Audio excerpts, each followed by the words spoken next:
Hey there! Welcome to Michael on the Go, Catholic Family Man Edition, and I am your host, Michael Giannotti. You are what you eat. Garbage in, garbage out.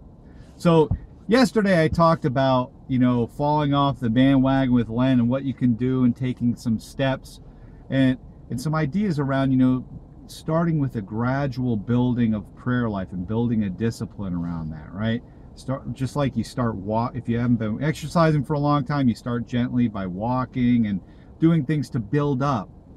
Well, today I want to talk about some of the removal, right? So again, in cases of diet, etc., we know if we're putting garbage in our bodies, garbage out. I know I have not been eating all that well this year, and it shows. I'm a little chunkier, I feel more sluggish, those things. Well, what we take in affects us, whether we want to admit it or not. We are not immune. None of us can just take things in and say, oh, that doesn't affect me. Absolutely, it does. There's a basic principle in psychology called cognitive dissonance that comes to play in this whole garbage in, garbage out. And the basic concept is this. If we encounter things that don't sync with our philosophical and moral outlook, we either get away from it or we begin to adjust our ideas so that it's no longer causing inner conflict. It removes that. We don't like that conflict. So, my grandpa used to say, my little old Italian Confucius, he said, you are around the garbage and no stink. The idea being, if you're around something that smells, if you stay there, you either get away, or if you stay there long enough, it doesn't smell anymore and doesn't bother you. The same spiritually with things that we put in. So this Lent, it's a great time, again, for beginnings. If you're watching, there's all, looking at TV today, I watched the other day, my daughter put on ABC Family. ABC Family. And the show's on there, 14 girls. I got disgusted. I told her to turn it off. Why? Because it was all about, these were teen high school girls, and all it was about was sex. Well, it wasn't all it was about, but that was a heavy component of it. Sexual content was big for teen girls on ABC Family during the afternoon. There is a lot of stuff out there that we can put into our minds. You turn on the radio, and you hear, the heavy sexual content, violence and rap, all kinds of stuff. We can watch TV and watch all kinds of stuff that is not edifying, does not build us up. In fact, does just the opposite.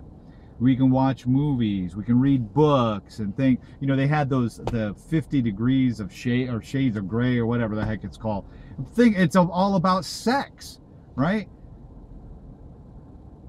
Is that the kind of stuff you want to put in? If you fed yourself nothing but McDonald's and Twinkies, what happens?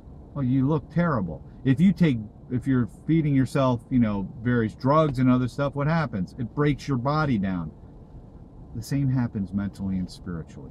You cannot subject yourself to a constant diet of mental stimulus that's contradictory to what God looks for in you and what God calls you to, and not expect that you're going to experience cognitive dissonance.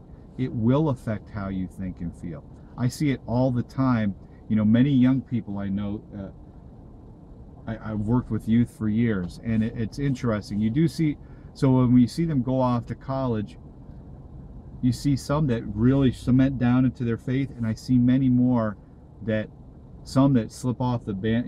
They're exposed to an environment that's just hostile to their Christian beliefs and professors and other stuff, and it's all this one-sided argument, and a lot of them just quickly flip. Some of them, it's more, I've seen some of the most wonderful, spiritually minded, wonderful children of God who, through years of things in youth group, have slowly, it's a slow, that song by Casting Crowns, it's a slow fade. Suddenly the things that were bad, they don't seem so bad. that co-ed dorm with guys sleeping with their girlfriends at night in the bedroom or going to the bathrooms and all. It's not so bad, and they laugh it off. The more we subject ourselves to things that are not of God, the less bad they seem to us. We can't take in a steady diet of garbage and not have it affect us. Garbage in, garbage out. You are what you eat. So if you take in a steady diet of things that are not of God, it's going to affect you. So, okay, it's Lent. The whole reboot. Dun, dun, dun. It's a time to Lent for new beginnings, not just once and done, but to create a new way of living, right, that carries forward past Resurrection Sunday. So what do? Start to cut it out, right? Look at what you're watching on TV each week, and sit down and honestly say, is this what God would have me watch? You know that old saying, what would Jesus do? Would he? Look at the movies you're going to see. I'm getting to the point, I don't want to go to comedies anymore unless they're children's comedies. Why? It's just a nasty swearing fest. Now, that's what passes for comedy.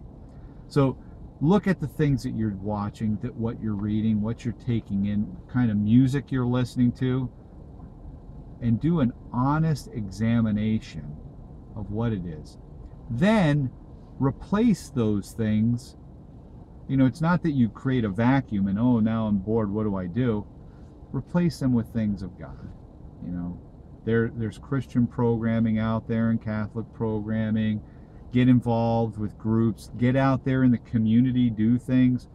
Replace those things so that you're filling your body with good food, good spiritual food, and get rid of the junk. Just a little tip for Lent. With that, this is Michael on the Go, bidding you have a great day. Take care, and as always, ciao. God bless and peace.